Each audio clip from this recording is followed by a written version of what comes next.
Dažnas kitus gyvūnus įsivaizduoja kaip už mus primityvesnės būtybės, tačiau tai tik iš dalies tiesa. Gyvūnai visai kaip mes turi jausmus, širdį ir gali jausti meilę. Kartais ji tokia didelė, kad gali išgelbėti kitą. Šiandien pažvelgsiu į neįtikėtinus atvejus, kai gyvūnai išgelbėjo žmonių gyvybės.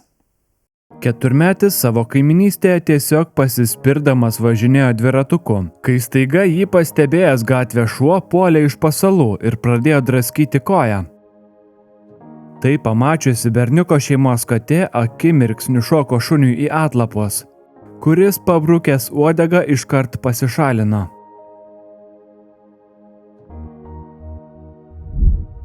Kitame vaizdo įraše 6-metis berniukas taip pat žaidė prie namų, su savo šuniu lakstė aplink veją.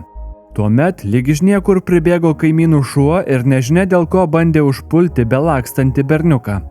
Tačiau užpuolikas turėjo tuoj pat atsitraukti. Gerklę pasiūlė perkąsti, su berniuku žaidė šuo ir į pagalbą atlėkęs jo draugas.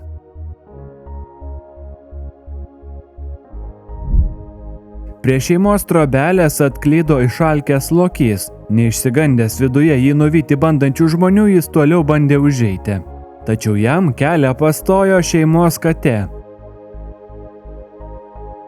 Apsvarstęs, kad neverta prasidėti su nematytu naminiu padaru, jis čiupo prie laiptų buvusi maišelį ir pabėgo atgal į mišką. Pasivaikščioti su šunimi išėjusi moteris staiga suklupo ir jai prasidėjo priepuolis. Be sąmonės gulinčio šeimininkės išsigandęs šuo pradėjo stabdyti keliu važiuojančius automobilius, kol galų gale vienas sustabdė.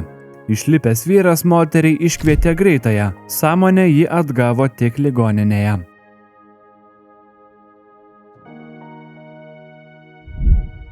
Šis haskis vardu Kobe visai neseniai išgelbėjo nemažai gyvybių, kai kelias dienas iš eilės kasė didžiulę duobę vienoje vietoje. Šeimininkė ją vis užkasdavo, tačiau Kobe ją vėl atkasdavo ir kviesdavo žmonės ją pažiūrėti. Šeimininkė, bandydama ir vėl užkasti duobę, pajuto dujų kvapą.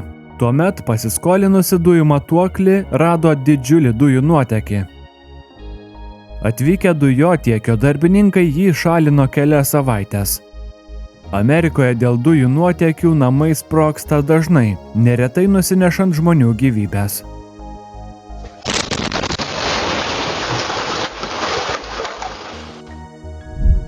Savo kaiminystėje patruliavęs pareigūnas pamatė prie jo ratu sukantį šunį.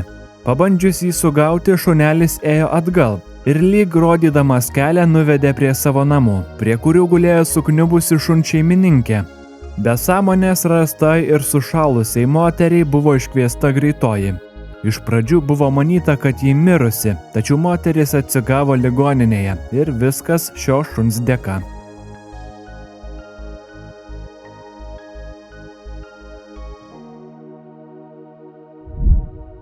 Šio šeimininko augintinis gyvybę jam išgelbėjo kiek kitaip, nugriauždamas jam pėdos pirštą. Vieną vakarą vyras girtas grįžo namo, pakrito ir užmigo. Pabudęs jis rado skaudančią galvą ir pagirias, tačiau nerado savo pėdos piršto. Jam miegant jį nugriaužė šuo. Nuvykęs į ligoninę jis sužinojo, kad šunelis išgelbėjo jam gyvybę. Vyras nežinodamas sirgo diabetu, o jo pėda buvo užkrėsta greitai plintančia infekcija, kuri paplitusi galėjo vyrą pražudyti. Šį ugnies spalvos katiną vardu Tonis šeimininkė vadina herojumi, nes būtent jis, panaudodamas vieną iš savo 9 gyvybių, išgelbėjo šią moterį. Kai naktį užsidegė jų namai, Tonis prie šeimininkės lovos pradėjo klykti, ją pažadindamas. Moteris aplink pamačiusi ugnį pradėjo bėgti iš namo, tačiau per tirštus dūmus katė surasti jį nesugebėjo. Bet apdegusi katiną ištraukė atvykę ugniagesiai. Jei ne jis, moteris veikiausiai būtų uždususi ir sudegusi. Nemažai apdegęs katinas net veterinarų nuostabai išgyveno. Šis vyras grįžęs po darbo atsisėdo ant sofos ir paniro į diabeto sukeltą hipoglikeminę komą. Jo gliukozės kiekis kraujyje buvo nukritęs iki kritinio lygio, Išsigandęs nebereaguojančio šeimininko, jo augintinis vyrą pradėjo žadinti, baksnojo jį letenomis ir lojo. Bet jis pabudo tik tada, kai šuo jau buvo šiek tiek letenomis apdraskęs jo veidą. Vyras pabudęs sugebėjo išsikviesti greitąją, kuri jam suteikė pagalbą. Šeimininkas savo pitbuliui yra be galo dėkingas, jis įsitikinęs, kad jei ne jo keturkojais draugas, jis būtų miręs. 96 į zoologijos sodo gorilų buveinės vidų įkrito trimetis berniukas. Prie jo pripuolė viena iš gorilų, jį pradėjo supuoti, tuomet nunešė prie zoologijos darbuotojų durų, per kurias jie patenka į gorilų sekciją. Berniuką perėmė darbuotojai, perdavė jį medikams, jis skubiai buvo nugabentas į ligoninę. Gorila paskui susilaukė daug lankytojų dėmesio. Šią istoriją per žinias pamatę fanai plūdo jos pažiūrėti ir pateliai vieną po kito nešė vaisių krepšius. Kartą į vieną Indijos kaimelį atklydo maisto ieškoję drambliai. Vienas jų išdaužė namo sieną. Įlindęs į vidų maisto nerado, tik verkiantį 10 mėnesių vaiką. Jį prispaudė apgriuvusios sienos nuolaužos. Į kambarį įbėgę tėvai rado dramblį, kuris lyg susigėdęs nuo lovelės kraustė plytas. Atkraustęs ir išlaisvinęs vaiką, jis pasišalino. Laimiai atžala nenukentėjo. Labai dažnai žmonės vandenyje išgelbėja kiti gyvūnai. Pavyzdžiui, šį rekordo siekusį plaukiką lydėjo keli delfinai, nes kaip paaiškėjo vėliau netoliese tykojo ir sekė baltasis ryklys. Panašių istorijų galima rasti begalės. Daugiausiai jų prikaupia paplūdimių gelbėtojai. Delfinai juos atplaukia pasaugoti ganėtinai dažnai. Niekas nežino kodėl. Mokslininkai mano, kad tai jie daro tiesiog iš smalsumo.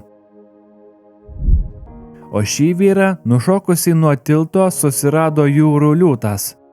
Jis iškėlė skendusi vyrą į paviršių, kol atvyko gelbėtojai.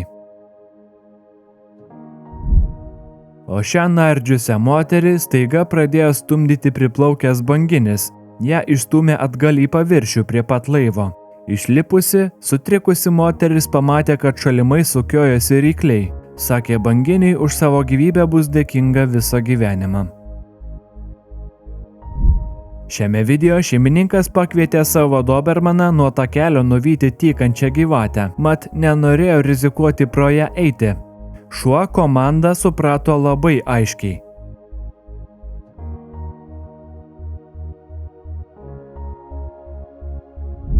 Parduotuvės savininką užpuolė ginkluotas vyras su kauke. Prie kasos pribėgęs pardavėjas davė signalą savo šuniui, kuris ginklo tikrai neišsigando. Gal net svajojo apie tokią dieną, kai galės sudraskyti kokį įsilaužėlį.